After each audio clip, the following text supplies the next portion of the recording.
Hello friends, आज आपण 32 इंचचा आहे ते प्रिन्सेस कट ब्लाउजचं कटिंग आहे ते या व्हिडिओमध्ये बघणार आहोत. कधी पण पेपर कटिंग करताना ऑनफोल्ड साइड आहे ती आपल्या साइडला ठेवायची आहे. सो प्रिन्सेस कटची हाईट आहे ती कधी पण मेजर करताना 13 + 1.5 इंच घ्यायचं आहे.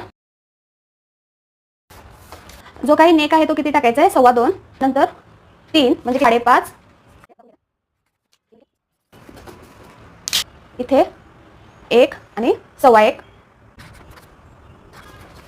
32 inch, 8 inch, 1.5 inch margin, 7 inch, 1.5 inch margin, back साईडला टक्स 1 इंच, 4.5 आणि असं 3.5. जर अपेक्स माहित नसेल तर पॉईंट भेटला 3.5, 4.5, 1.5 इंच, इथून 1.5 इंच, फ्रंट नेक 6,